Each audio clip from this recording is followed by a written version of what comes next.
This podcast is brought to you by Colgate Total. We take oral health as seriously as you take sports. That's why Colgate Total Active Prevention uses advanced technology to help prevent oral health problems like cavities and gingivitis before they start. It's clinically proven to provide 24-hour antibacterial protection with twice daily brushing after 4 weeks of use. So get a winning routine and prevent oral health problems before they start. Shop Colgate Total Active Prevention at a retailer near you. We need you to give us an intro. One of the iconic Johnny Knoxville intros. If you would. Hi, I'm Johnny Knoxville. Welcome to New Heights. Is that doable? Yes. Or is that trademarked? That is. Do we now have to pay you? I can say it, but it's going to be $50K. Deal. Hello, my name's Johnny Knoxville. Welcome to New Heights. Down.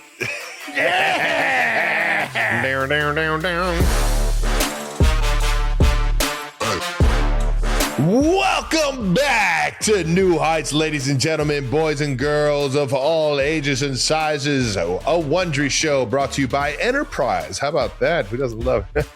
Nothing parties like a rental, Jason. Hey. We're your hosts. I'm Travis Cousins, my big brother Jason Kelsey out of Cleveland Heights, Ohio. Shout out to the Heights and shout out to UC, all our Bearcats family out there. Follow the show on all social media at New Heights Show with one S for fun clips throughout the week. And Jason is now going to tell you all the fun shit we're going to talk about. 90%ers, we got a great episode lined up for all of you guys listening and watching today. 2 great conversations. One with a former teammate of mine, one of the all-time Eagles greats, Zach Ertz, and his wife, Julie Ertz, a USA great. That's right. We're here to talk about some World Cup, NFL, football on football action. Football on football action. And then on top of that, we're also going to get into our Johnny Knoxville conversation. One of the biggest icons from our childhood. I think we all remember when that banjo would kick in and that show would tune on every week on MTV and the shenanigans would start. Well, we're going to talk about Jackass and their upcoming last film, The Best and Last, soon to be released. But before we get into all that, let's get into some of that new news. New news is brought to you by Xfinity. And if you can't tell, this is a pre-taped episode this week. What? It is? Travis, you are currently at Tight End U, so it would be impossible and I'm to do having a blast. Actual. I bet you are. It's so much fun. George Kittle and Greg Olsen. Greg Olsen. Did Laporta go down to this thing? No. Yeah. Sammy there we go. Sammy. All right. What about Dallas Goedert? Little Philadelphia Eagle action. Come on now. Dallas always in that thing. All right. But I am perhaps even more excited this year. We got the interns going down to Tight End U. That's right. Intern Brandon and Jets Jake are going down to give a full Tight End U recap. And it's going to be awesome. That'll be out next week. I think that's a surprise to me. Did you know that, Trev? I didn't know that. Brandon and Jake headed to Nashville. They just wanted to go to Nashville. Is that what's happening here? Nash Vegas, man. Vegas. I'm getting some reps in on there. I'm getting some reps in on there. I have to find out what kind of athlete you've been dealing with. You got to hit that new Kane Brown bar that just opened up, man. Ooh, we're going to have such a blast. Come on now. We're already having fun. We're having so much fun right now. Yeah, Brandon would be more of an H-back. Brandon would be more of an H-back. Oh, yeah.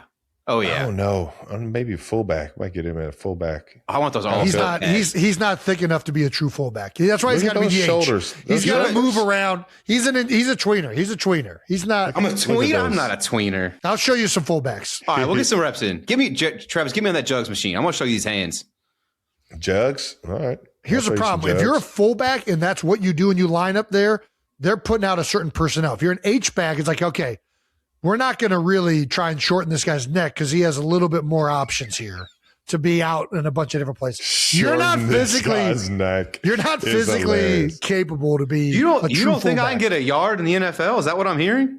I know for certain. Fullbacks walk I can get a yard. Like this. Jake totally bailed this car. I can get a yard. I don't know if I've ever seen you run before. You will. You're about to. Probably by the time this airs, you'll have seen me run. Please do not tear your ACL. I'm coming back from this with 0 hamstrings. So we're going straight from Tight End U to Beer Bowl. So I'm going to be at CIO with 0. Oh my gosh.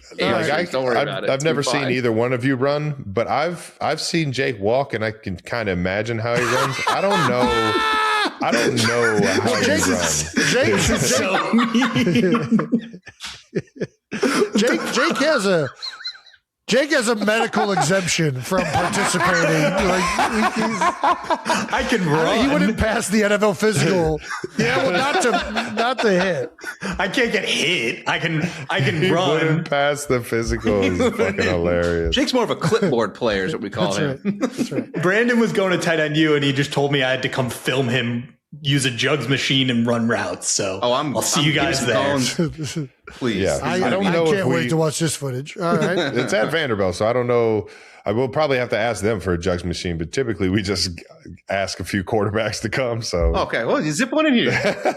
What's the drill that you have to run on the line while guys are throwing it from each side and you can't? the gauntlet. That's what we were talking You want me about. to do a gauntlet? I wanted to put I want Jason through footage. the I want gauntlet. footage of Brandon Borders running the gauntlet. We can get that done. That's fucking hilarious. Just tell me if it's left or right on the first throw. That's all I need to know, and I'm good. That's all I need to know. Keep your head on the Okay. swivel, Brandon. Hands will be up. Keep your head Hands on will the be swivel, up. Brandon. Defensive position. We're ready to go. All right. Keep your head on the swivel. You're so fucked. Do I have to buy cleats? If you want to run around, it'd probably be smart of you to get cleats. Yes. Can you guys give me a helmet? I'm probably gonna need that helmet. I could probably find some helmet. Are you worried about fucking that face up? I don't think anybody's I need bringing this. a I need helmet. this. This is. Yeah. Come on. Well, Come on. Marsha Brady broke her nose. I get it. There's no George Glass at our school. All right. And also, Jason's down at the shore for Eagles Autism fundraiser in the 4th annual Beer Bowl. That's right. We will that's be right. releasing that video in July. And so make sure you're following all the socials and more details to come. Yeah. We are also going to be dropping some of our summer collection with Warren James. Ooh, hell yes. Who's got the t-shirts? 'Cause I Is don't. this a Warren James t-shirt? This, I don't know. Woo. Yeah. Oh, yeah. Nice, Jason. That is it. It These is bad boys. Nice. Yeah. This actually, I really liked when it got in because it very much reminds me of Cleveland Heights. It is In, like, it is the a best Heights way. feel. It really is. It's got that vintagey feel to it, man. Yeah. Yep. It's got the nice color on there that makes you feel, gives you some good nostalgia. We're going to be dropping 2 tees, a crew neck, a hoodie, and finally, the boyfriend whistle. That's right. Hey, long overdue. Get in here, Brandon. Give him a little bit of that whistle. Nice. You got the dog behind you's attention. So all you ladies out there looking to, get some chores done around the house by your significant other. Like my dad said, sometimes you just need a swift kick in the ass,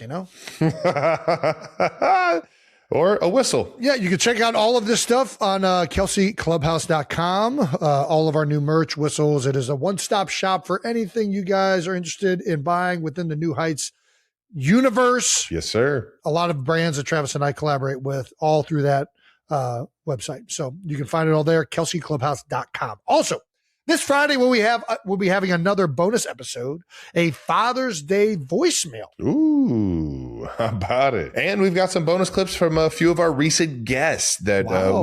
we've been saving, and we are going to make sure that you guys don't miss out on the fun and the laughs. So That's right. yeah, we'll have some of that for you as well. Well, that's it for new news, brought to you by Xfinity, which brings us to Out of the House. Out of the house.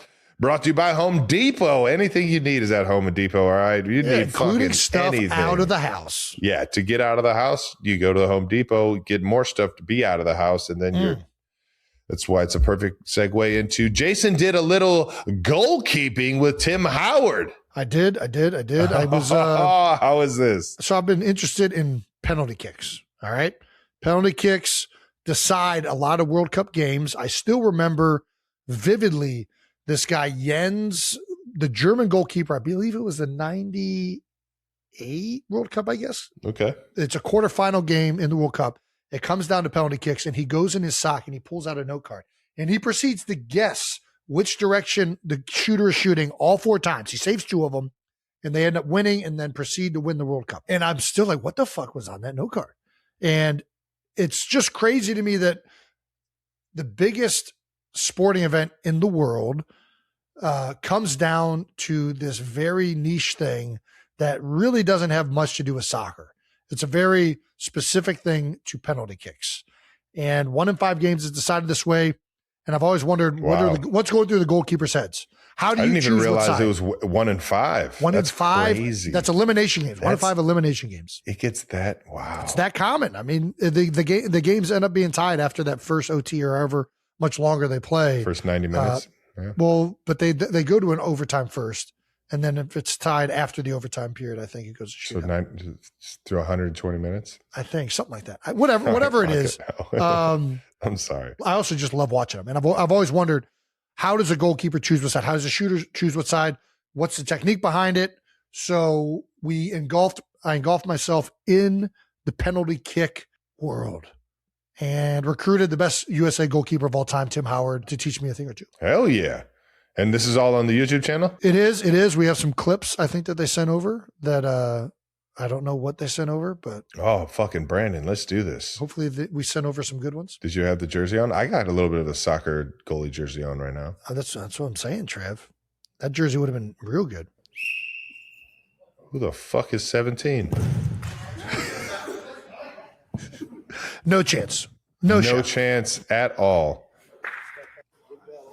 So what? So tell me what you're thinking here. Fast feet. Nice hot feet. Fast feet. Nice hot feet. Tim told me fast feet. Oh. And it's the other way. They really sent the fun ones over. So this is all at St. Joe's University with the team. I got one. I don't know if that's the one that didn't go in. That's the one that I saved. Did you touch any of them? I'm not going to give it away. You got to watch the video, Joe. Oh, okay. All right. My bad.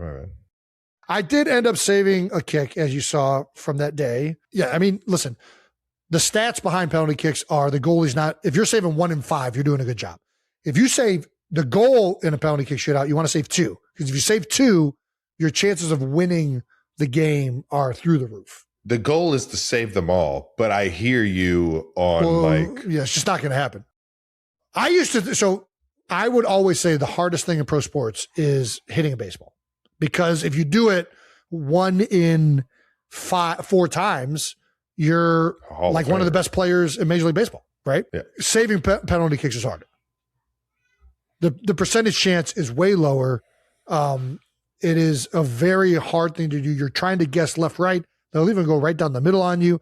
Then they can mix up the tempo. They can't stop as kickers, but they can slow down, speed up, play with the tempo and all that. Yeah. It is extremely hard to you're guessing. Yeah. So anyways, that video is out now on my YouTube channel, so you can check that out. And that was a fun out of the house. And shout out to Tim Howard for showing me a thing or two. USA great. That's right. Gotta love that. Well, I can't wait to jump on YouTube and check this one out. Make sure everybody goes to Jason's YouTube channel, and you're not going to want to miss this one. Jason just getting out of the house is the best shit ever. Once again, Out of the House brought to you by Home Depot. Get out of the house. Go to Home Depot. Get some shit that you need to stay out of the house, because being out of the house is fun as fuck. Thank you to our presenting sponsor, Enterprise. Right now, the world's best soccer teams aren't the only ones scoring big, because on every corner kick goal, Enterprise is giving you a chance to win a car. That's right. The moment a corner kick is called, post on X, hashtag on every corner, hashtag sweepstakes and Enterprise. If a corner kick goal is scored, you could win a car.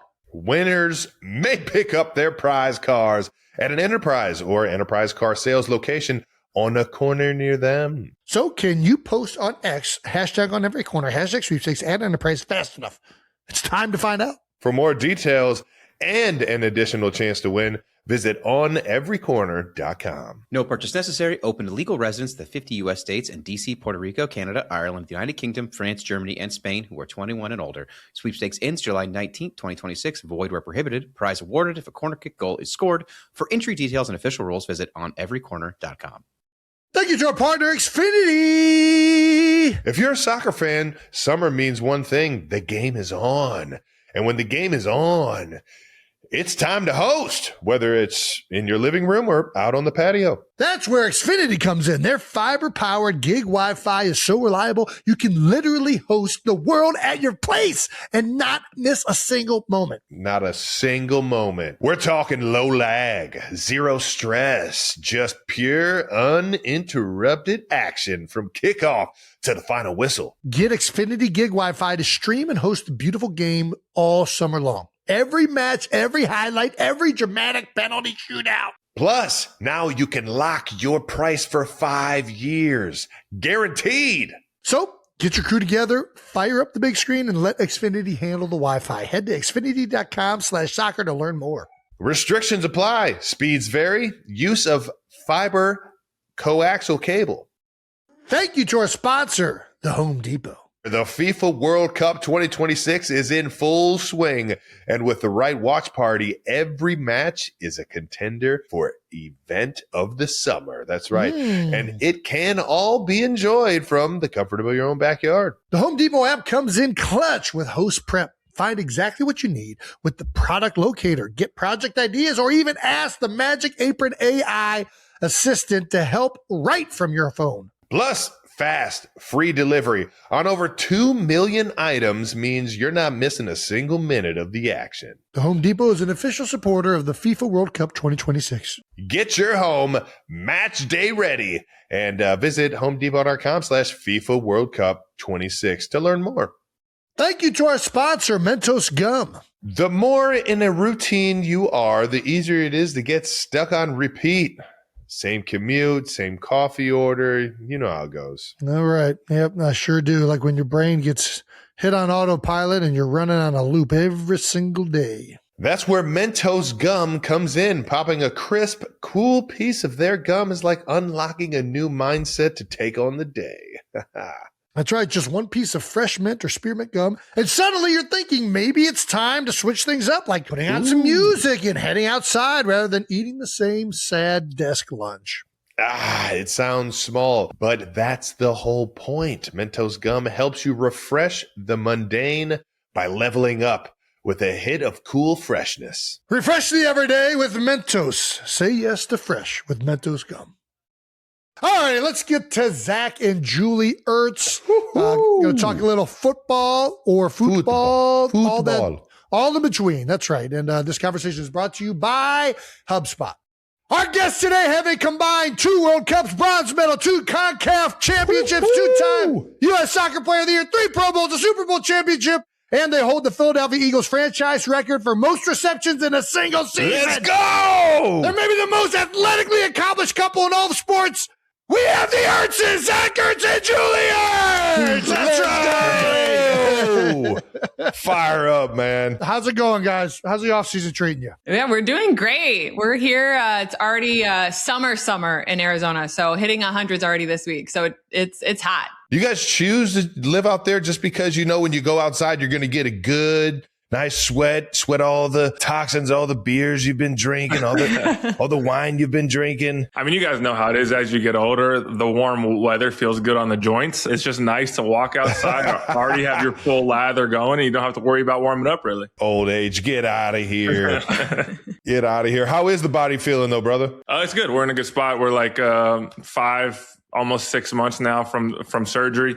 So just training every day, doing everything I can to get back to where I was. Obviously, it's a long process. There's some long days or some long weeks, some long months, but Julie's been there every step of the way, helping me out. I got a phenomenal team around me as well. So it's tough, but at the end of the day, we're just trying to stack these days right now.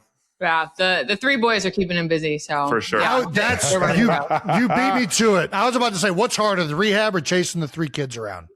Definitely, especially early on when I was like immobile and being useless on the couch and watching Julie chase around the 3 maniacs and me just over there, just worried that someone's going to jump off the couch straight into my knee. That was probably the most stressful part of the rehab, honestly. We don't have a dog, but I imagine that's what people feel like that have dogs when they're rehabbing. Yeah, our house is so loud. We like jokingly call them the Monstars. Like it's like, as you guys know, with having brothers, he's one of 4 boys. I have to like warn people when they come in. I'm like, just so you know, like it is so loud in here. And Jordan Hicks came over to our house the other day to go to dinner, and he walks in the house and goes, I think I can smell the testosterone in here. Let's go. I gotta love it. Good. Julie, you getting excited for this World Cup or what? Dude, I'm so excited. We're going to be there at the first game, so I'm even more excited. And we're going to take Madden. So like, he loves soccer. So just the joy to like share it. And we're not pushing it at all, but like he likes it and like asks about it, watches it with me, watches it with Zach. So it's like, yeah, I'm awesome. Stoked. Like my heart's pounding out of his excitement. How do you feel about that, Zach? Are you okay with soccer? I mean, they're both fall sports, right? They are fall sports. What's going to happen here? I mean, as you both know, there's so many sports that translate to football. I don't know if football is a transferable skill besides the mindset aspect. So I'm all for trying all these sports young, whether it be soccer, basketball, baseball, because football will always be there if he wants it. But I'm not pushing him on anything. If you ask him right now what he wants to play, he's going to say football. And unfortunately, he wants to play tight end. So for us, it's a fun season of life. You can always do club sports and club teams and whatnot. There's ways you can do both these days. And I agree. I feel like Pee-wee football, you don't gain much from doing that. I think you gain more playing a sport like soccer, where you develop footwork and coordination and endurance. You do baseball, hand-eye coordination and gymnastics even. My kids do gymnastics. I couldn't do any of that stuff. Definitely not now. All the team sports, you're going to get that camaraderie aspect of it. So, I mean, it's kind of pick your poison. But I hear you guys. At that young age, it's kind of, I don't know, if football is the favorite, it's almost like, yeah, maybe just try some other sports to make football easier, you know? Exactly. No, at all, especially in the tight end world, you're going to get asked to do everything. What does he play in soccer? Chase. But he's only like, he'll be 4 in August. So they just chase. Like, honestly, like the craziest part now is like. That's too funny. I was like, oh, this is a new position that we just created for him. I'm just like, I'm an idiot. That's so good. It is funny though, because he talks about doing like multi-sport, but it's kind of confusing him because for his like first game, when they go to line up for kickoff, Madden was in a 3-point stance to start the kickoff for soccer. Let's go. It's like the funniest video. You want to talk about intimidation. Yeah, exactly. He was like staring him down. It's the funniest video. We were like, I'm laughing honestly the entire like time of the game and, keeping my mouth shut. I cheer really loud, but I'm just like zipped. He's 4. So it's pretty funny. Well, this leads in really well to our first kind of topic here. We have a little section called football versus football. We're going to ask you soccer and football questions as the resident experts in our lives of both sports. So let's go first question.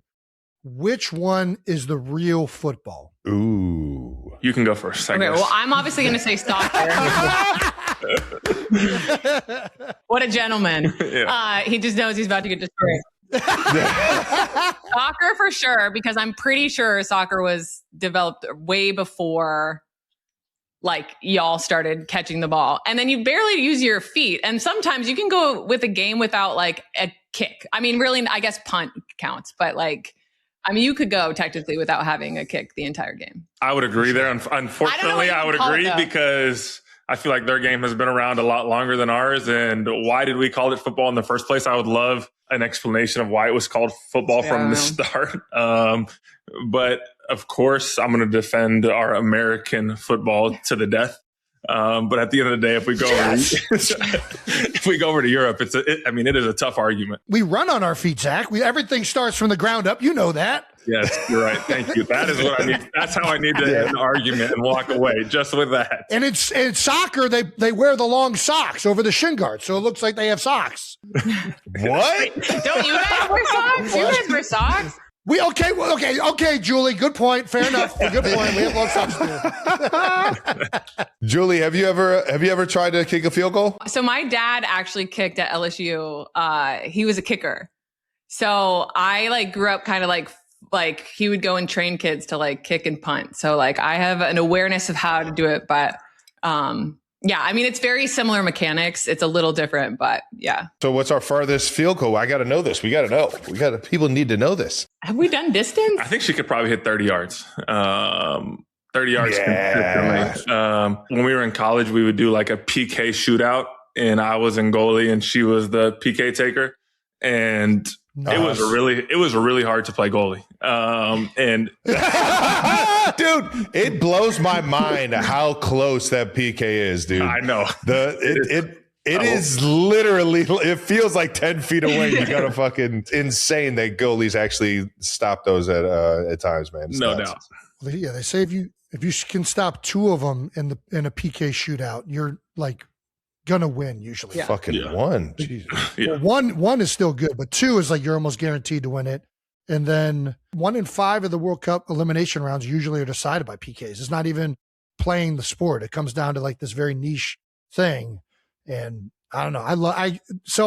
It's so electric. Stuff. Yeah. It's so fucking electric. It's so fun. Do you remember there was a German goalkeeper and he was like the first one that pulled the little note card out of his sock and he was reading it while the guys are coming up and he had his like little scouting report. And now they like put it on the water bottle and all that stuff. But he guessed right every time. And it still stands out to me. No, it is crazy. Like the stat world of sports and how it's like intertwined is like pretty insane. Like the stuff we looked at before World Cup was insane. Is it as simple as like, hey, this goalie, if you kick it right, you're more likely to score X percent of time? Or is it more what you do well? Or is it like, hey, if the person before you kicked left, then if you kick right, then if you kick high, then kick low, I'd probably weigh. That seems more like a mental game that I'm not ready for. I'd rather just kick it in the net. I'm confusing myself now. No, I would say it's more the opposite. It's more the goalkeeper stats and understanding like players. Like they go back in the archives and like look at stuff. And I mean, they have it for the kickers, I think, for that, like making it way less like crazy. Like where you should kick it, like in the goals, like where the corners, what the pace is better for the keepers, like certain keepers. But yeah, I'd feel like it's more goalkeeper look at stats than the actual kicker. How many PKs did you take in your career? Very little. That's a great question. Yeah. They always gave me like 8. They always gave me like number 8 in the lineup. That just means when it matters most. If it goes into extra PKs when we need it most. Yeah. I was waiting for my moment. So it wasn't that I wasn't ready. I just wasn't called up. What was your side? You left side, right side? Right side. Push it. Push it. Nice, Jason. Since you guys have both, you are literally the only couple that has both. Which trophy is better, the World Cup or the Lombardi?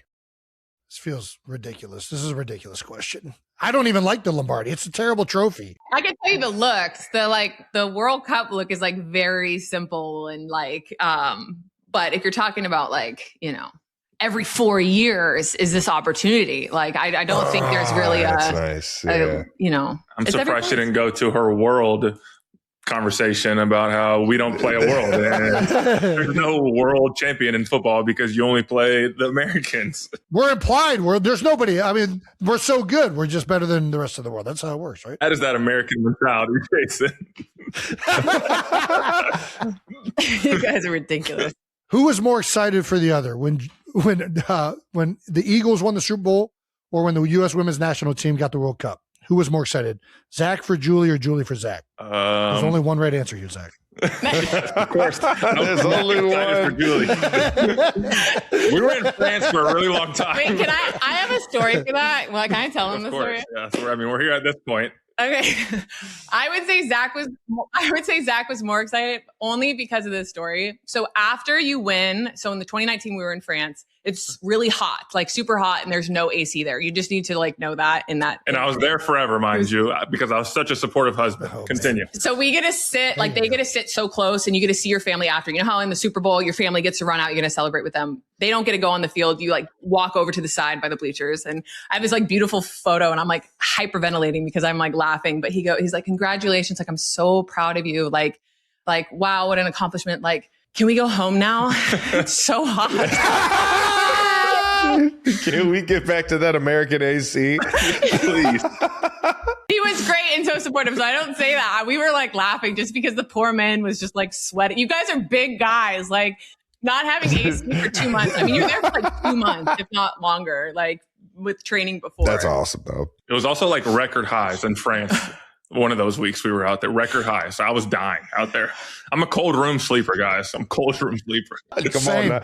Dude, we're all in the same boat there, dude. I get furious when I get to the room and it won't let me put it below 65. I go down and I confront the front desk. What do you guys do? I paid for this room. I need this AC. No, I'm right there with you. I feel like that's one of the reasons America is such an obese country is because they have AC. It makes you comfortable being fat. I'm just being honest. You don't have to deal with the ramifications of it. Oh, man, it's too convenient to sit in the house. If I wanted to be fat anywhere, it's give me the America and all the AC. France, that's a tough one. That's a tough one. That's why they're thin. They're thin out there in France. This one's very simple. What sport is more physically demanding? I want to say football, but the running is crazy in soccer. I would rather block Halodinata than run the amount of miles soccer players are running. I'll take that one hit for 2 seconds. I don't give a shit. Yeah, but over and over and over. It's a game. I can't run 2 miles right now. I'd be fucking miserable. You'd be like 150 pounds if you play soccer. You're losing 140. You're losing half your body to go play soccer. It's I will say though, one time I tried to do one of her runnings and it was tapped out after like rep 2. It was horrible. The running she does. Even now. You got to tell us what it was. I think it was just like you run the length of the field and then you walk 18 yards and then you have to run the whole length of the other field and you just like continue to do that until you pass out, essentially. Pass out or throw up. And I passed out after 2 of them. Yeah, exactly. No, I agree. I think if you're going to like physicality of like getting tackled by these ginormous men, like that would be the only thing that like is so different. But I think if you're talking about like taxing, I mean, you guys like after 20 seconds, you're like, let's come on in together and like, let's talk about some things. And then like, we'll go again. That's too good. All right, Julie, question specifically for you. Why historically has the U.S. women's national team been so much more competitive than the men's U.S. national team in soccer? Well, I think the investment of like the women's national team, I think we started in 85 was our first league. And I think before any other country kind of really put money into their federation. And so that I think the commitment to the players that were before, right? Like Michelle Akers, B. Ham, like all these players that really like invested their time and effort to make it what it is today. But yeah, I think the biggest thing is really probably just the investment in the federation to kind of allow a spot for the players to, you know, make it is what it is now, right? Like we wouldn't have been as successful without those players, like getting paid nothing, like doing it strictly because they believed in the game and to make it like, you know, a dream for us, right? To be able to pay and do that for a job. Also from the men's side, most of the high athlete men in the U.S. play either football or basketball. Would you guys agree with that? Like, I feel like we're not getting as much of our high caliber athletes playing soccer. That's some of these untrue. Me and Jason say this all the time. The best ticket in American sports is on the court at an NBA game. If we got some basketball guys, like if LeBron James was a goalie. Could you imagine them? Could you imagine those big feet trying to dribble the ball though? That's the only thing. Yeah, I don't know how many, like, even if you were putting GOAT, like who's the best players to ever play soccer, like I don't think they're averaging the size of 6'7", but I'm not sure. I do think people are starting to play it a lot earlier and like committed to it now. And they're making some, you know, there's some really top players out there, but yeah, I mean, I will say, like, when it comes to American youth sports, you kind of just do one sport a season. Like growing up, it was baseball in the spring, it was football in the fall, it was basketball in the winter. And you watch some of these documentaries from these other countries, some of these soccer greats. It's like they're playing soccer in the fall, they're playing indoor soccer in the winter, they're playing beach soccer in the summer and spring. And that's all they're doing. Like if you played baseball your whole life, none of your skills are translating to soccer. And so I feel like in America, we're just like, we're creating this like good at a lot of different things and you're developing the athlete. Whereas in other countries, you're developing soccer specific athletes because that is the pinnacle in pretty much every other country. As you can tell, we have this conversation all the time.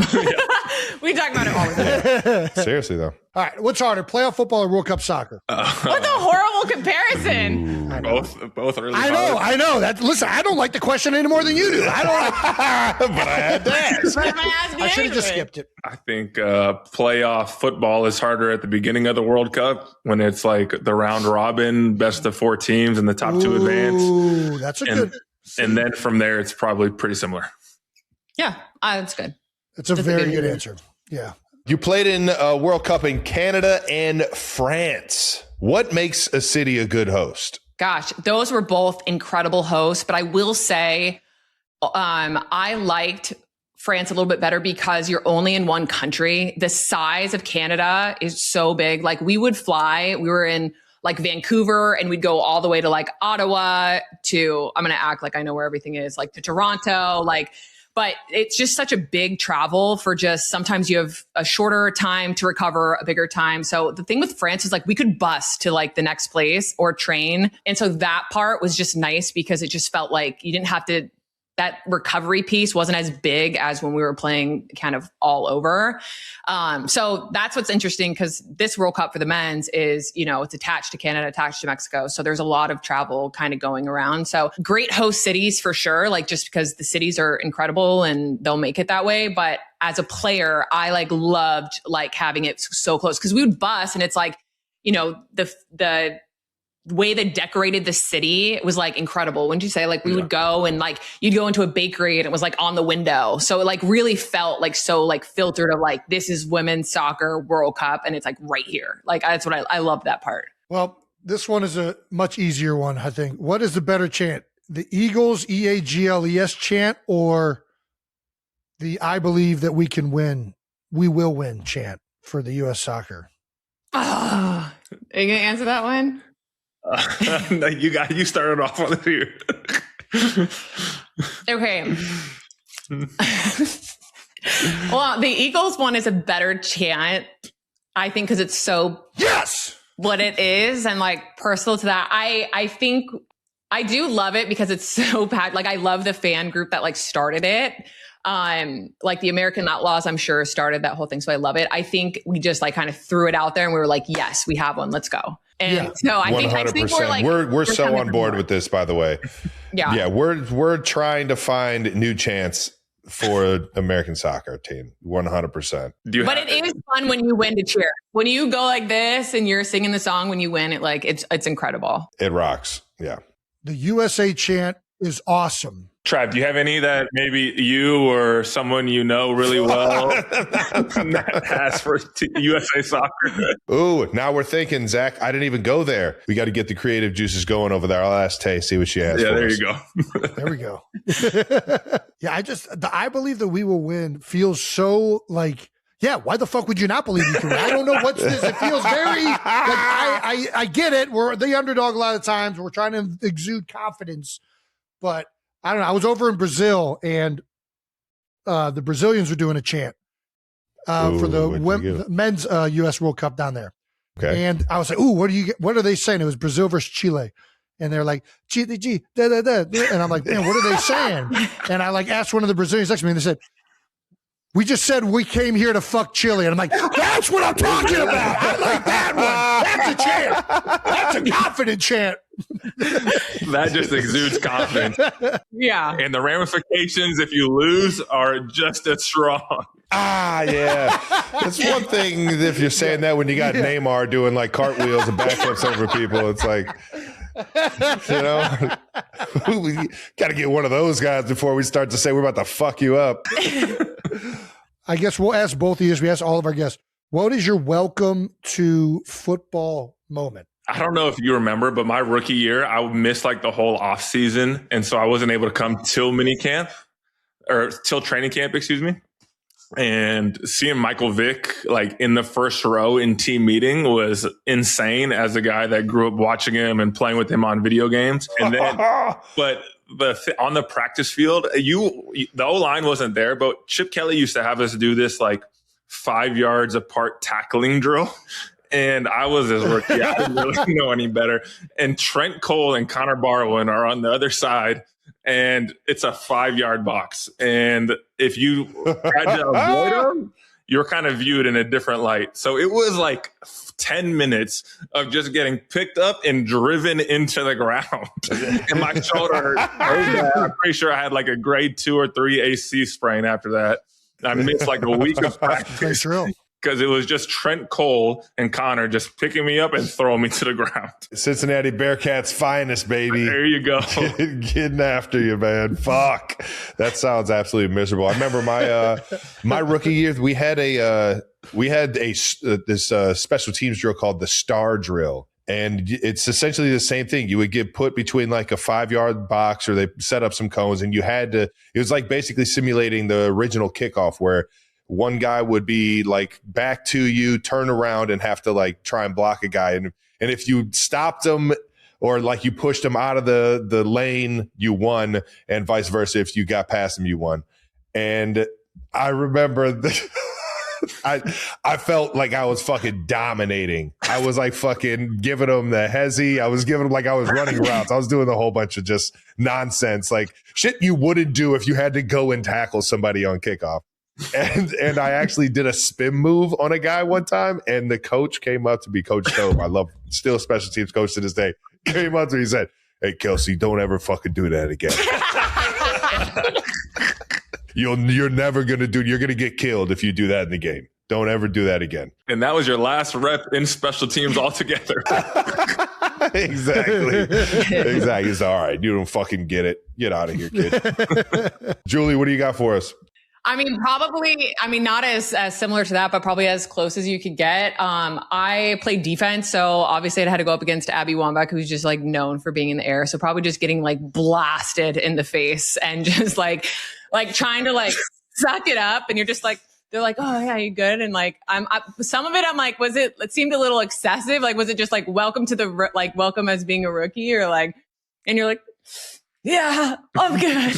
And it like hurt for like the rest of your life. Sure My pride. I was like, yeah. I just want to go home. But no, probably something like that. I can't think of anyone where I'm like, or like, unfortunately, like late for a meeting. I know that was a hard one for me when I fell asleep because we were doing double days, and I'm like this young buck, fell asleep through a meeting, showed in late, and I was like, not good.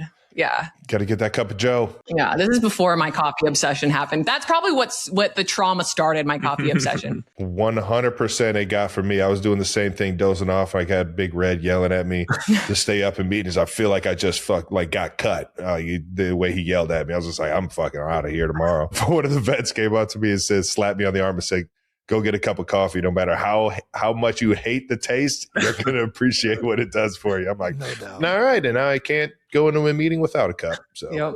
Do you feel, Julie, like center defensive midfield is the equivalent of tight end on a soccer pitch? Like it feels like you kind of got to be good at everything a little bit. I'm making this up. I'm grasping the stress. I was like, I didn't know that was a tight end position. I didn't know that was like, I would say. I see it for sure.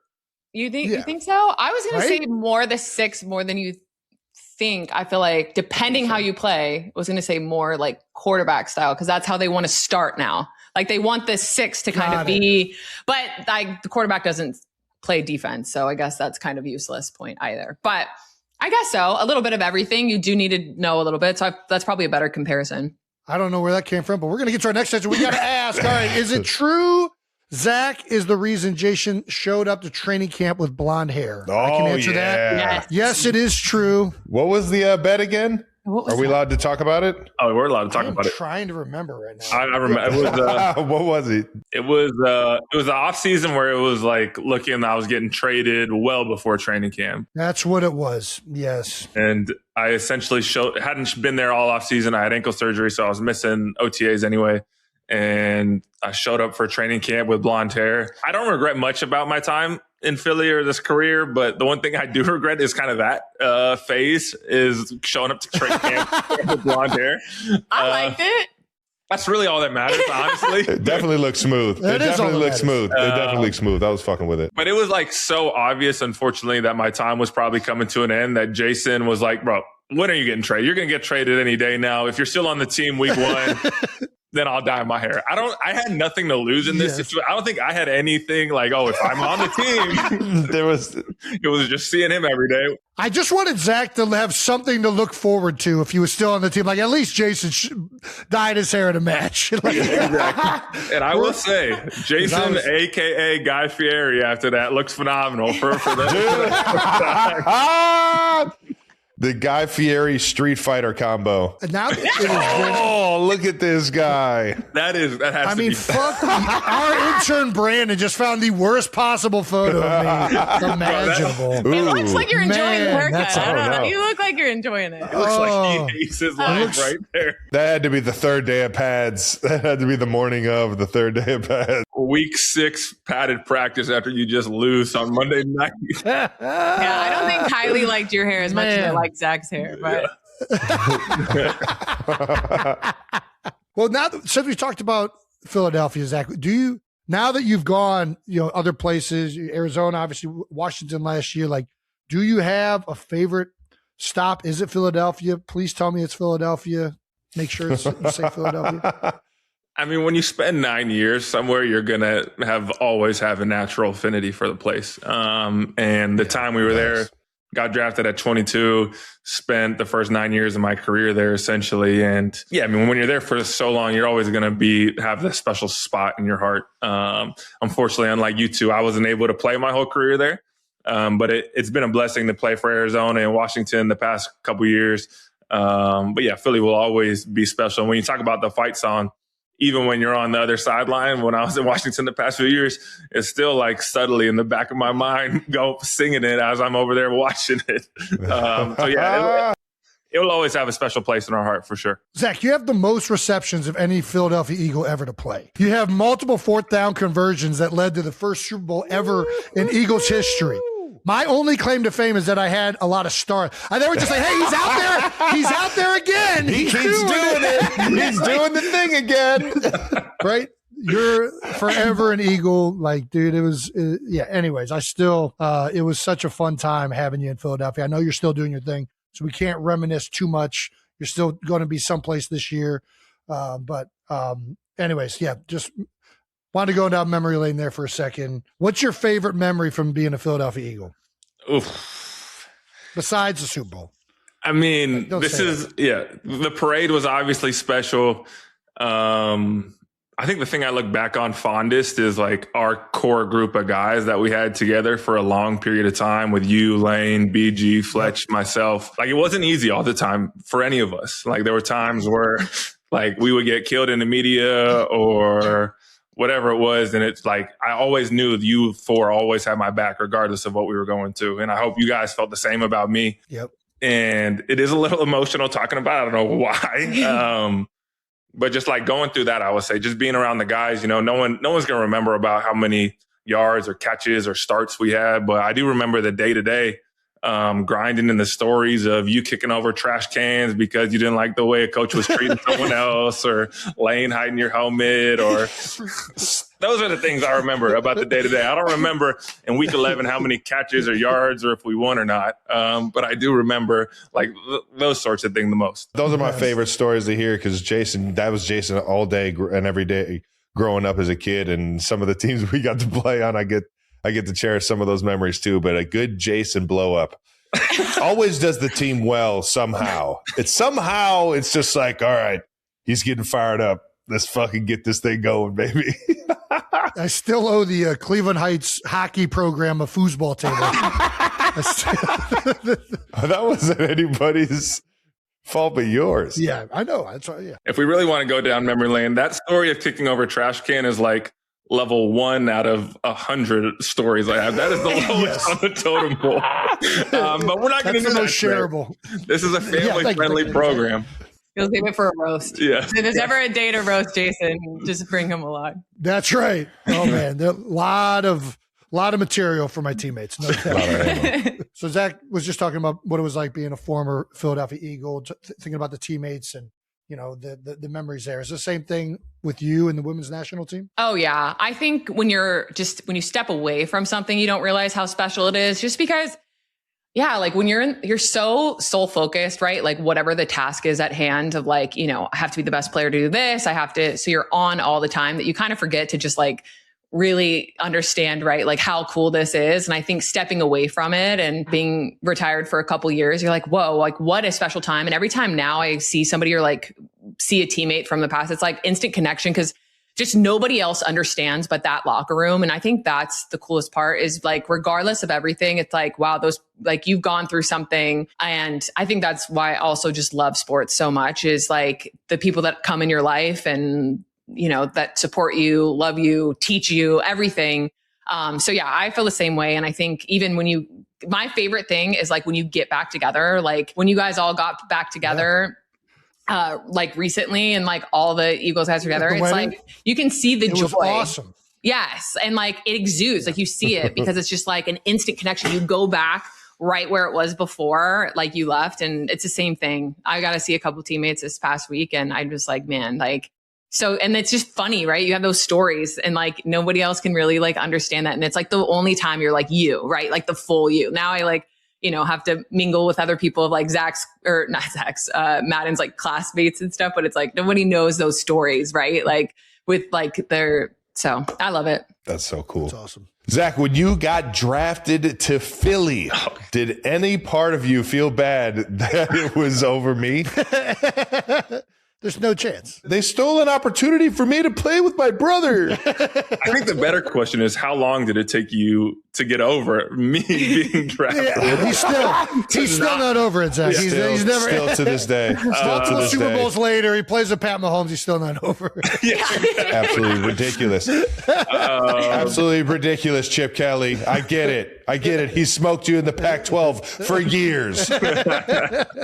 I didn't know at the time, like Jason was on the team already. I didn't really know the dynamic of that. But over the years, there's definitely been like, Jason, you know, Zach, Travis was doing this. Maybe you should try that. And Jason trying to just let me know how amazing you were doing every game, even though I already knew as well. Stop it. So, yeah, I wouldn't say I apologize, but it's not too late. Jason, you could come out of retirement. I know Creed Humphrey still got it. Maybe you could go create some water or something. That's right. Too funny. Zach, do you have a Mount Rushmore tight ends? That's a great question. Obviously, for me, I think Jason Witten is on there just because he was the guy that like I always watched and someone I modeled my game after. I would say Trav would be on there. Obviously, as a 2013 class member, phenomenal player. I would say Gronk, obviously, probably the most dominant, complete Big tight Bob. end. And you can't put yourself on. Travis put himself on. So you are very welcome to put yourself on. He loves telling everybody that, doesn't he? And I'm sure I'm gonna forget someone, but I mean, Tony Gonzalez has like every tight end record ever, so I don't know how you could say that he's not on there as well. TG. So I would say those four are probably my personal favorites. Julie, you got to give us yours. Mount Rushmore women's soccer, U.S. women's soccer. Let's just say Mount Rushmore of women's soccer outside of the greatest era of women's soccer. I'm terrible at this. So pre-2012. Pre-2012. Okay. Pre-2012. Okay, so you have Michelle Akers, Mia Hamm. You have, Julie Foudy is one of my absolute favorite. Who am I missing? Put her on then. She's on there. Christine Lilly, that's four. Okay, there you go. That was just my first one that came to my mind. So there it is. Boom. That I didn't play with. So, people are going to be like, well, how dare you not say this person? Very clear. Yes. All right. Well, that's all right. At least you didn't put yourself up there. Yeah, that's great. Well, congratulations to you guys. Awesome. Thanks for coming on. We really appreciate it. It's awesome talking to you guys. Yeah, appreciate the stories. Appreciate the time. Zach, you already know how much love I got for your brother. There's been so much respect throughout the years. And you already know, still doing it for the class of 2013. Not a lot of us still doing it. Julie, being able to see you and your career from afar, you're literally one of the best to ever do it. Appreciate you guys jumping on, having some fun with us, and listening to us make up some kind of nonsense. But we're bringing it back home. Bringing it back home at the end of the day. No doubt. We appreciate you guys, man. Yeah, this is funny. This was a great time. All righty, thank you to Zach and Julie Ertz so much for coming on the pod. The best, man. They really are. I mean, I loved them when they were in Philadelphia. So happy to see that they're both still killing it. Brand new twins out there. They're so down to earth. They're going to be just the absolute best parents, and those kids are going to be awesome. But they're also going to be fucking hella. They're going to be really good at. They're going to be whatever very sport athletic. they end up picking. Yeah. It sounds like Zach is really hoping for football, and Julie is really hoping for soccer. Come on, tight ends. So we'll see where they end up. Once again, that conversation was brought to you by HubSpot. Thank you to our partner, HubSpot. Hub who? HubSpot. It's software for your business. Oh, that's it? No, that's not it, actually. It's also got all your customer info in one place. Who are they? What they bought? Every conversation you've ever had with them. So you never have to guess what to do next. That's right. You just know. Big difference. Huge difference. Check them out at HubSpot.com. Thank you to our sponsor, Allstate. Checking Allstate first. That could save you hundreds on car insurance. That's right. Not checking if your car windows are up before you go through the car wash. Rookie mistake. That's not a light mist. That's a full interior remodel is what that is. Yeah, checking first is a good idea. So check Allstate first for an auto quote. I could save you hundreds. You're in good hands with Allstate. Potential savings vary, subject to terms, conditions, and availability. Allstate North America Insurance Co. and affiliates, Northbrook, Illinois. Thanks to our sponsor, Planet Fitness. There's no off season when it comes to taking care of yourself. And Planet Fitness makes it easy to stay locked in with over 2,900 locations and most clubs open 24 hours. And you can get after it on your schedule. Plus, with the Black Card, you get access to the Black Card Spa, hydro massage, red light recovery, everything you need to recharge after going hard. That's right. And the best part, you can bring a friend anytime. Black Card memberships start at $24.99 a month. Get strong at Planet Fitness. Join the club today in person, online, or on the free Planet Fitness app at planetfitness.com.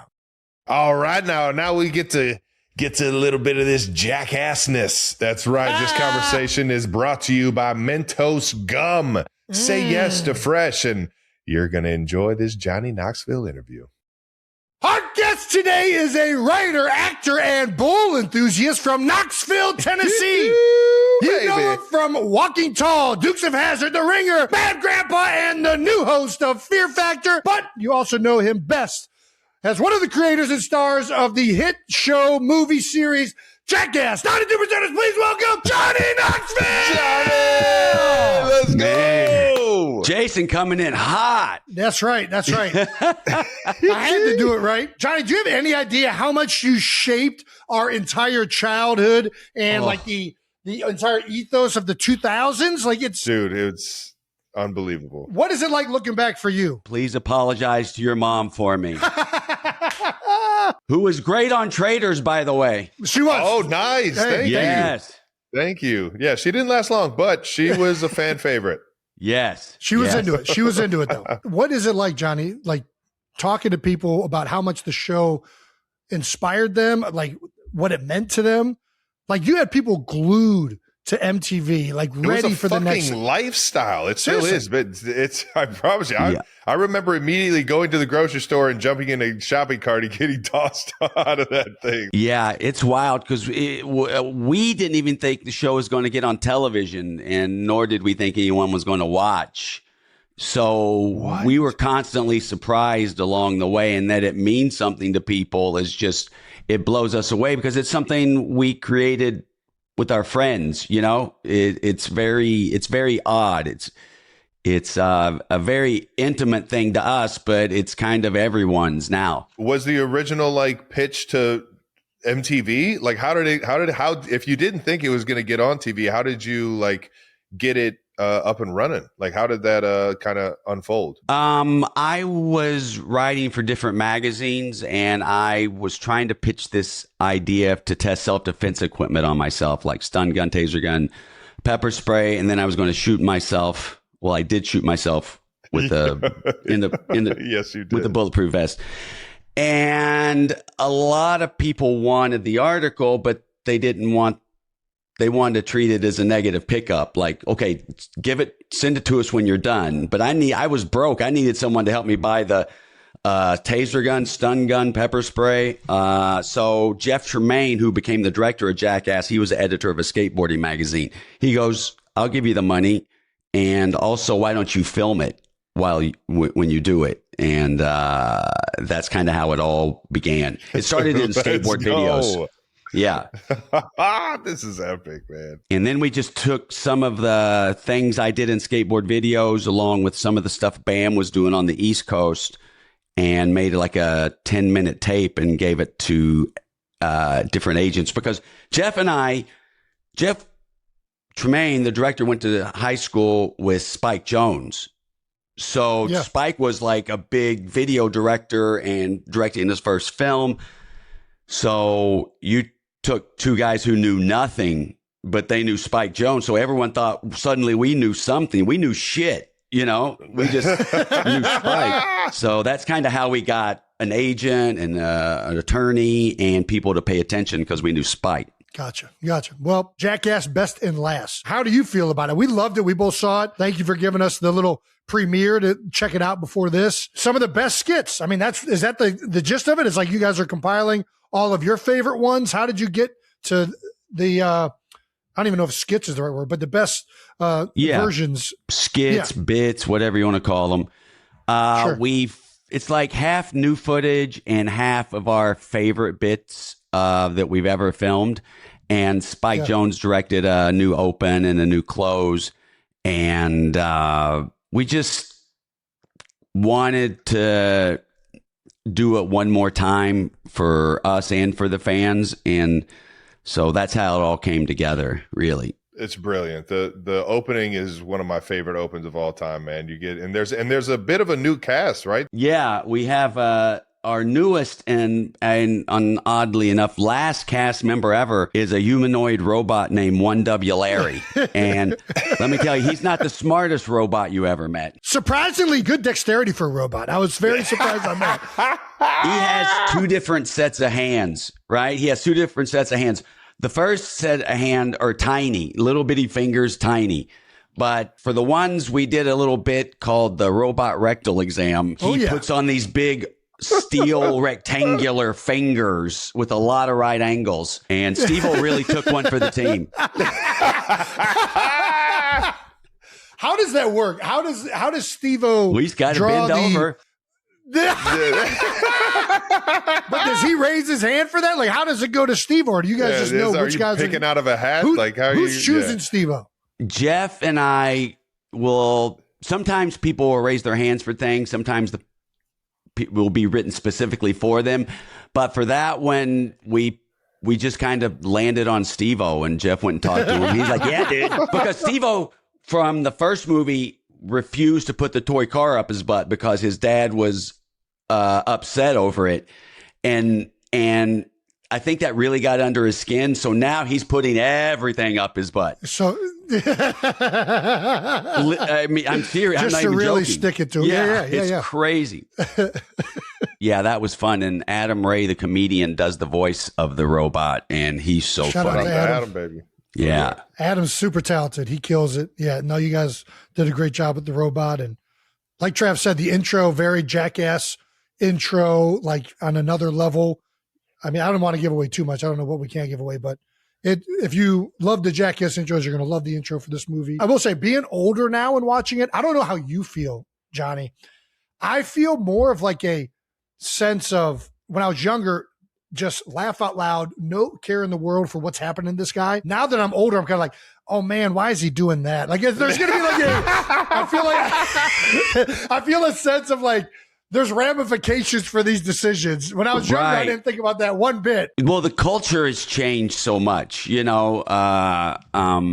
just there's so much more information on like concussions and this and that. And it does make you think like, oh man, I should have went to college, but I didn't. So I did what I had to do to support my family. But I mean, I would still be doing all the stuff I did before had it not been for the last concussion at the end of Jackass Forever. It kind of sent me offline for 6 months. And after that, the doctor said, you're done. And I talked to my kids and wife and I said, look, I'm done. So, but had that not happened, I probably still would have been doing it. And I think ultimately it worked out for the best because, you know, you only get so many chances, I believe. No doubt. No doubt. But I'm good now. And now we're talking about robot rectal exams.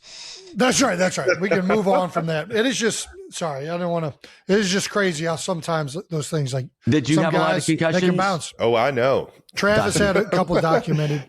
I've been knocked out of a few games. Yeah, right. Because you're like running you're like in the heat of it on the line. I can get blindsided a little bit different than Jason can. And having the ball could put you in some awkward positions. But I've been fortunate that I've only had a few, and You ever blindside Jason when he gets out of his truck? God damn it! I wish, man. I wish. Hi, my name's Travis Kelsey, and this is the blind side. Well, you do have one of the best football Jackass moments of all time with Jared Allen. What was that like? Oh, man. He can hit. Yeah, he can. And he's a nice guy. But so before he was really having trouble, like he was feeling bad about what he was about to do. And Tremaine, he's a good man. Yeah. And Tremaine, who's very sympathetic, goes, your job is to murder Knoxville's face. And then he like saw that we wanted him to go full speed, and then he got into it. Thank goodness. It's like when I fought Butterbean in the swap meet. He showed up that morning. I'm like, Butterbean, I need you to go full speed today. He goes, Johnny, I cannot do that. I'm like, I need you to go full speed. He goes, you don't got to beg me. I said, oh shit. But it's not funny unless you go full speed, you know? Oh, no, you got to go full send. You can tell if it's not full speed and it's not real. Do you have which sport was the hardest hit or the one that was the most brutal of all the like sports specific ones you've done? Well, I think my career as a bullfighter has taken the most punishment. Jason, is this where your like love for like running with the bulls started? Yeah, no, I don't know. I don't know. I think when we had a farm that we would go to in West Virginia, and you see animals for the first time, and you see a horse and you see a cow, and it's like jarring for how large those creatures are. Yeah. And bull riding, watching it is just one of the most insane things you can watch. Yeah. So obviously seeing you go and do things that no sane human being would decide to go do. Like, how do you get that in the back of your head? Like, I would watch the cowboy poker stuff on YouTube and think that is insane. Yeah. And you would just be out there by yourself. Like, right. Taking full on shots. So where did your affinity of bulls come from? I love bulls. They absolutely hate you. And really, and they hate movement. They don't care about colors or anything like that. If something's moving, they want to make it stop. And that's all we needed. You know, it's like the perfect animal to shoot with. Because you're going to get footage. And I think a lot of my love for them comes from like all the great footage we've got. And I know, and like what was going to happen to me was kind of inconsequential, really. I was just wanting the footage. So, they're wonderful animals. They're so smart too. You can't like fake the same way twice with the bull, because if you go left that second time, he's going to be sitting there waiting on you. Oh, no. Yeah. Oh, no. Oh, yeah. Oh, my gosh, man. He had to learn the hard way. I know a lot about bulls, and I kind of learned on the job. They're amazing. So you're going to run with the bulls? Is that the idea? That is a life ambition of mine. There's been a bunch of guys tweeting at me, drinking beers they won't stop drinking beers until I agree to run the bulls with them. I see you guys. I just want to let you know, I see your tweets. I really want to go. It's just trying to figure out the time where it works out. It looks like just so much fucking fun. I think you'll get some footage. You got to be careful, though, because those Spanish bulls, they don't blunt their horns. They got swords sticking out of their head. Oh, man. Yeah. So I'm going to have to go with some Kevlar. Yeah. Some Kevlar around the major arteries and stuff. Yeah. We got to protect that gym dog, too. That's the main thing to protect. Oh, man. He's already got 4 girls. He's good. Yeah. It save you on a vasectomy. That's right. It'll save me a procedure. So out of all the movies, do you have like a favorite one that you guys have done, or like is it always just the one coming out is the focus and is the favorite? But wow, each of them are different to me. You know, the first one's like it's almost innocent compared to what it became. The number 2 was our most unhinged one. Everyone was just on their worst behavior at that time. And I got super obsessed and wouldn't stop shooting. Even I was on weekends. I had a cameraman follow me around. I was running into street signs and trying to jump parking meters, just whatever. I was literally running into stop signs. And they had an intervention to get me to stop shooting because I wouldn't quit. And yeah, I don't know. Each of them is special. And but I think maybe number 2 is possibly the cast's favorite. Of course, we love the one we have coming out, but it was just a lot of, and the behavior got worse when the cameras were off. Just a rowdy bunch. Did you always feel like you had to one up each other? Was that kind of like the running bit amongst everyone? So I didn't want to do. Yeah, the answer is yes, but it comes out of a place of competition. I didn't want to do a second movie because I thought, how would we top the first? And that got in my head to the point where I was like, we're done. And but Tremaine, the director, goes, we don't have to top it. We just have to be funny. Right. That made me relax. And then I felt like that was I got past the block.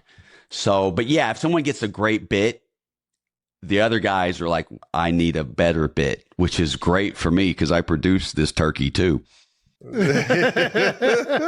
How much stuff ends up making it in versus not? Like, how many bits are you guys doing? How do you decide what makes it into the movie? Is it strictly your decision, or is this you and Tremaine's? Is this? Well, Tremaine, Spike, and I will make those decisions. And we always overshoot because you never know what's going to work.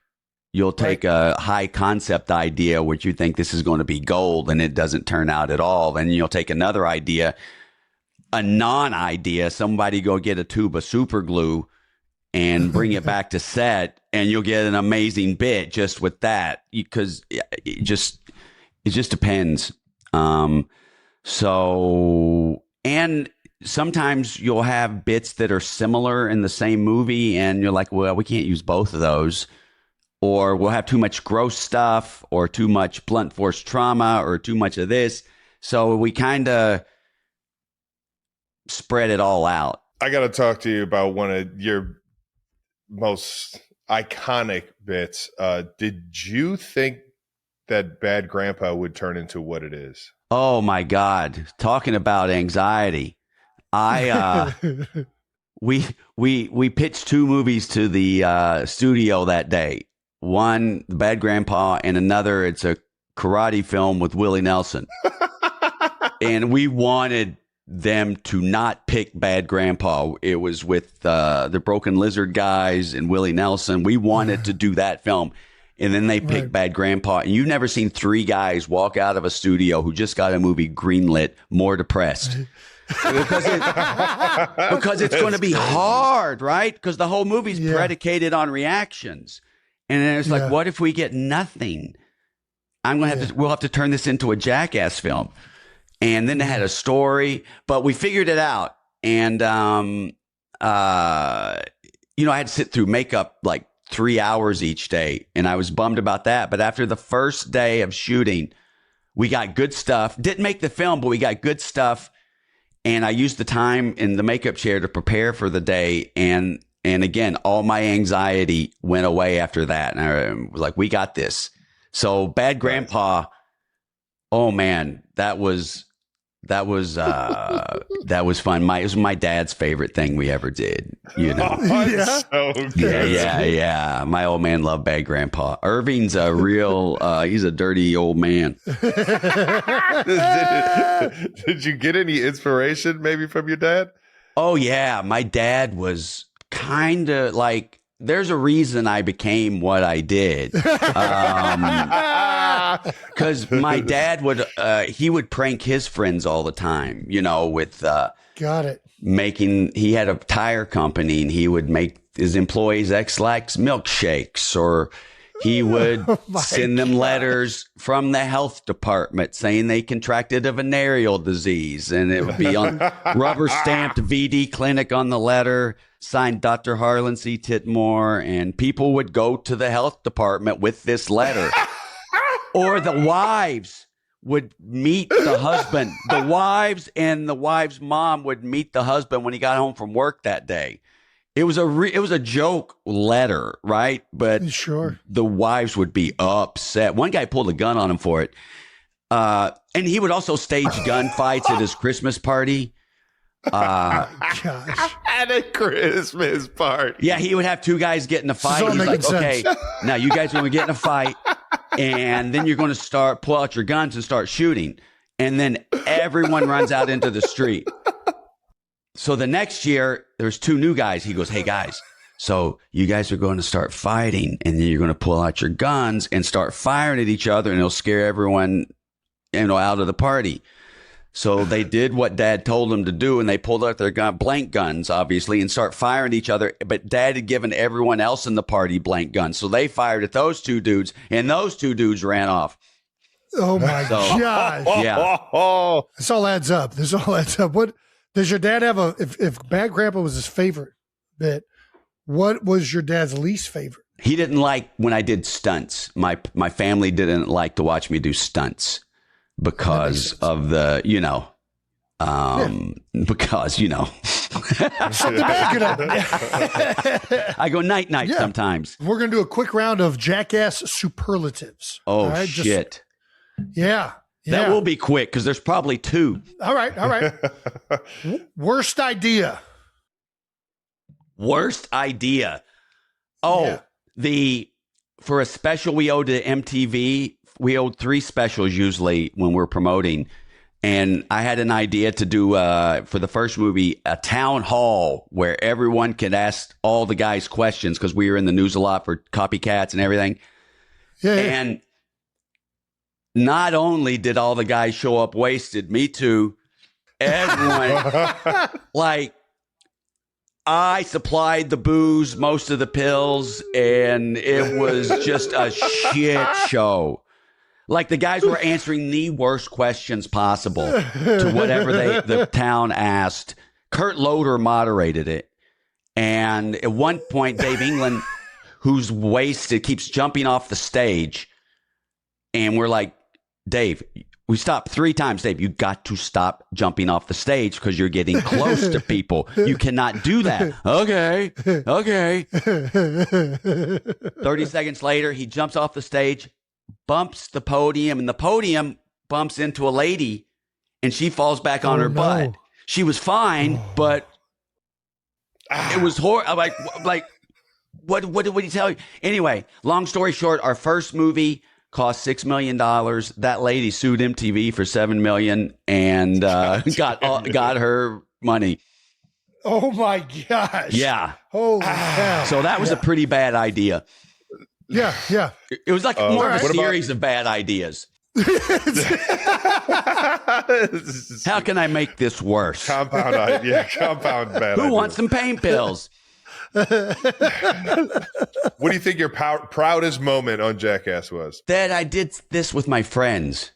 I created something with my friends, and we've been through so much together, and that's my I think that's my most proud moment. That and making history with the robot rectal exam. Yeah. Yes. Right. Guinness Book. Wait for everybody to see Hey, that. Jason, I'm just spitballing here. I have the robot from the movie. And what do you think? Hello, my name's Jason Kelsey, and this is the robot rectal exam part 2.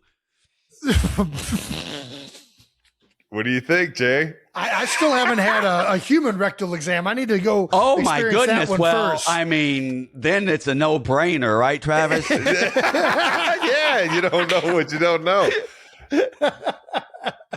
All righty, moving on. Do you have a skit that didn't hurt as bad as you think that you thought going into it? You know, I'm kind of somewhere else when all that's happening. Yeah. Usually afterwards, it'll hurt. You know what hurts? Like, because sometimes you just, like a bull runs you over or Butterbean knocks you out. You're snoozing. So, but I tell you what sucks is pepper spray.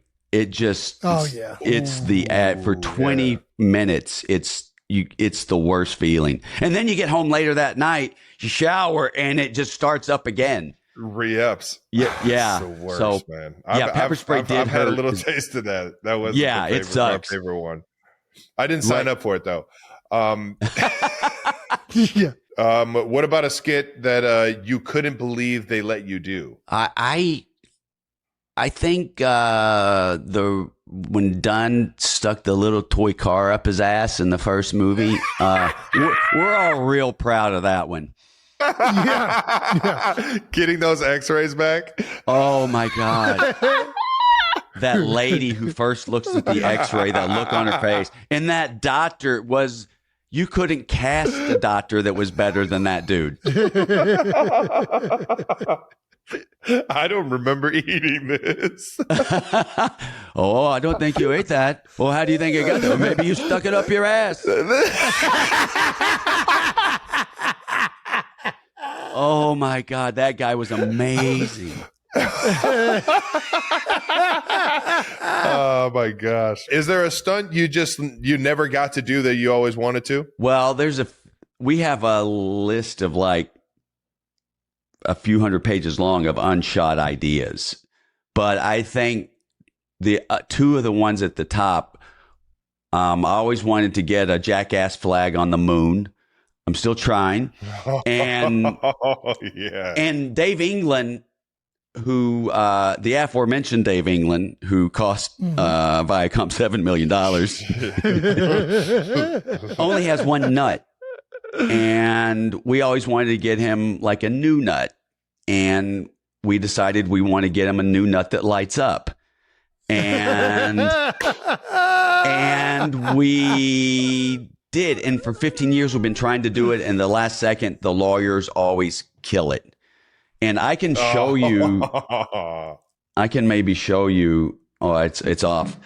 But our special effects makeup guy who does the makeup for Bad Grandpa, he can build anything. And he made a nut that for Dave, and because we were that close this time.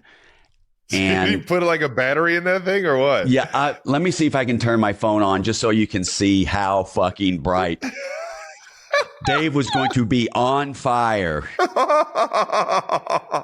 That one, I'm still upset over. That would have been one of my favorites. I already know it. Yeah. Do you have a Knoxville quote you hear all the time? Which one is the one that you get thrown at you the most? Probably is it's either get out of my bar or is Butterbean okay?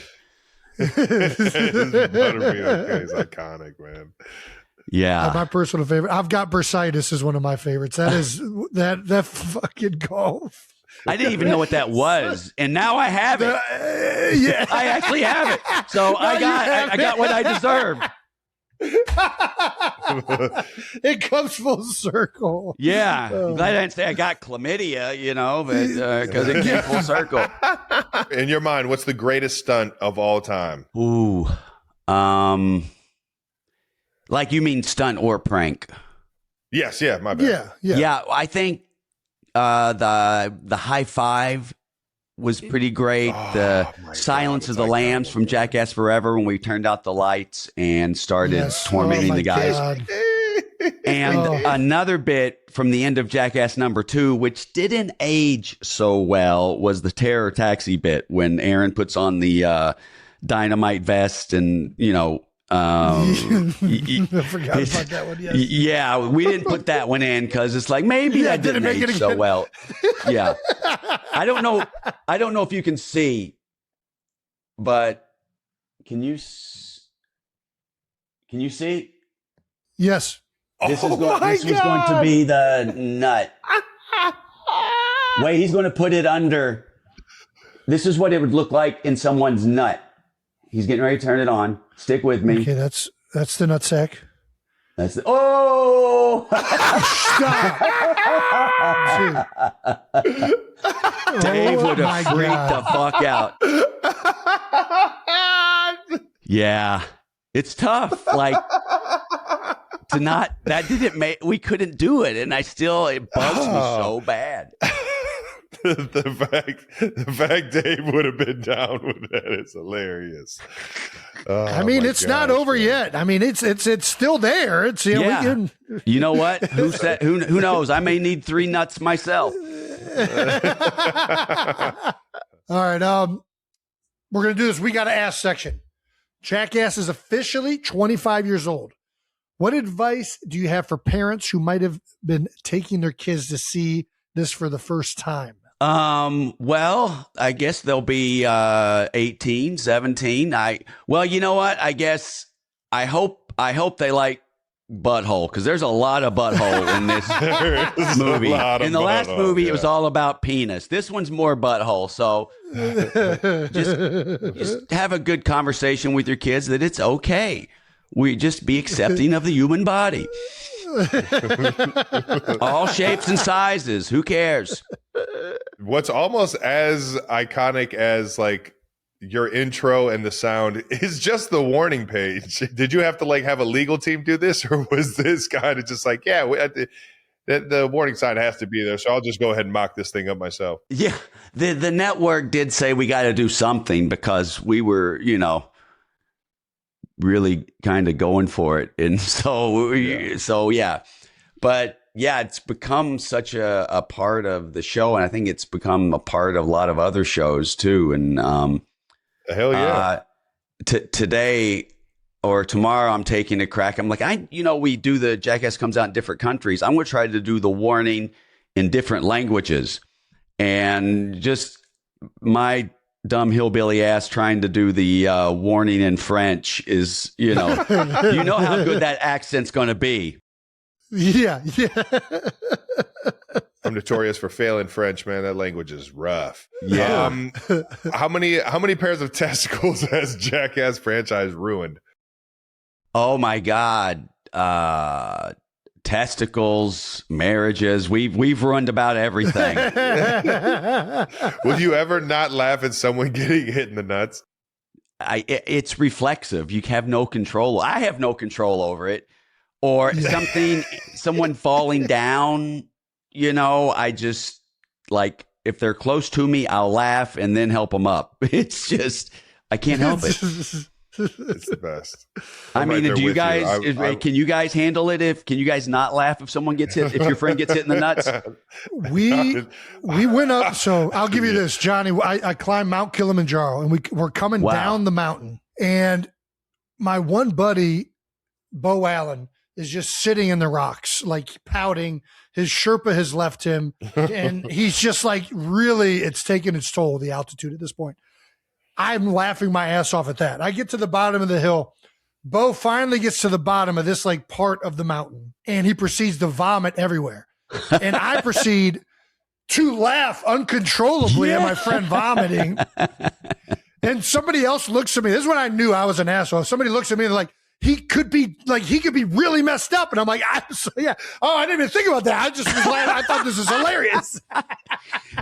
You're right. Let me help him up. Yeah, no, it is reflexive for sure. Yeah. I mean, you can't help. What happened between Bo and his Sherpa? Why did it end so badly? He just sat down, and the Sherpa kept telling him, like, "Hey, come on, let's go." Like, he's like, basically like, "Why are you taking so long? You need to get your fat ass down this mountain." And Bo's just sitting in the rocks, pouting like he's a 300-pound nose guard who's just sitting in the rocks like a toddler. Bo was being a drama queen. Yes, essentially is what happened. Yeah. Yep. So that is, I think you're right. I think it's completely hilarious. Anytime somebody gets hit in the balls, you spawned an entire generation of just men ball tapping each other. Like, that was just the thing to do. Really we would just we'd be running out to practice, go for a high five, and when the guy put his hand up, you'd slap him on the balls, and that was just a thing to do. Yeah, you go high, do the high-low. It's just... Well, I was programmed to do that by my father, and I had older sisters that were 8 and 10 years older. So from the age of 3 and 4, I was programmed to just nail people in the nuts. I was like their little robot. So it's their fault. Do you have a welcome to Hollywood moment? Welcome to Hollywood moment. Well, I remember auditioning for this thing when I got to Hollywood I was like 21. And after the audition, they give you feedback, and then the casting director's like, "You ever think about going into construction?" And I was like, "Oh shit. That's not what you want to hear." And then, so about 6 months later, I'm looking for a job, and I do, in fact, apply for a construction job and got denied because I had no experience. So I'm like, now what am I going to do? I can't act. I can't do construction. Holy cow, that's great. Welcome to Hollywood, baby. That's right. Welcome to Hollywood. It's hard to make it. You got to find your niche. You got to find it. All right. Yeah. Well, with this last film coming out, have you thought and reflected at all on, what Jackass has meant culturally and like how things have shifted since? I mean, you guys have been doing it for 25 years. How much has changed? Like, how much has changed over those 25 years? The internet, social media, like all these things. And I don't know. It just feels like that was kind of a launching off moment where a lot of things shifted. People started recording themselves more. Things started going on the internet. Yeah, I don't, I appreciate, obviously, for a man with my limited education, how this has all worked out. But as far as that it means something to people means the world to me. But what it means culturally, I don't spend a lot of time on that because I have no control over that. It's out there. So I can only focus on what I do. I'm glad that it means so much, but I can't spend too much time thinking about the other part of it. Makes complete sense to me. Makes complete sense. Make something really fun with a bunch of buddies. Do it for 25 years. Other people like it, and that's enough. Yeah. And you get paid, and that's good. Of course. You make a living. You make a good, honest, hard-working living. There you go. Yes. Better than construction?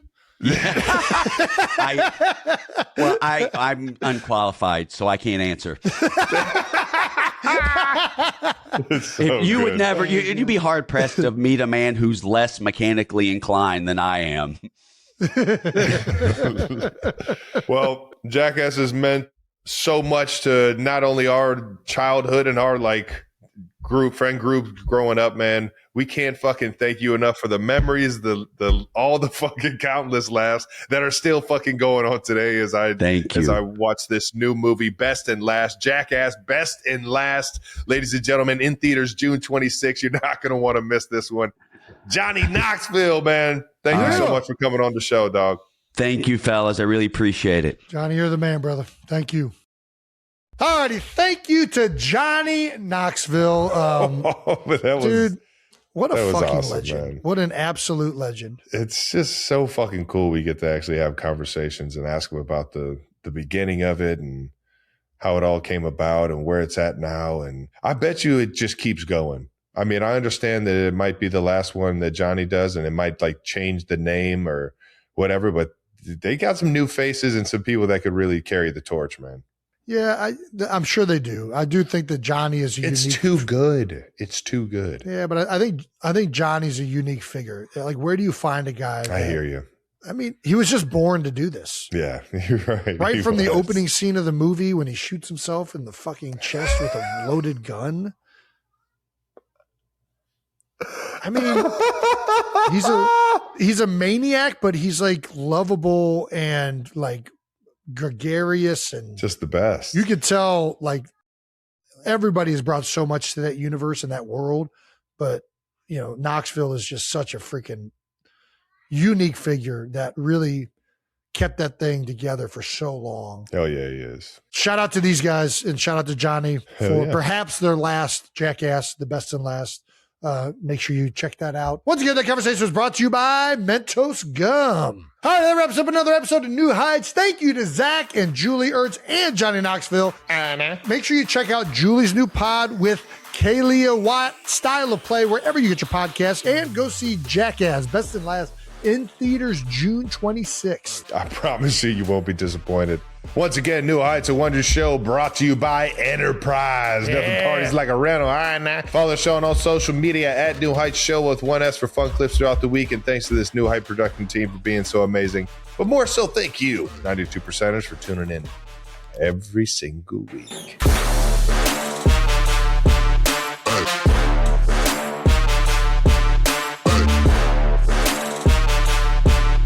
Wow, you really shot the moon on that shirt today, Jason. Jesus Christ, I knew I was giving you a compliment. Jeez, Louise. God damn it. This guy's so insecure about his shirt. The seasons are changing. The seasons are getting brighter. The whorehouse called. They want their drapes back, Jason. Just kidding.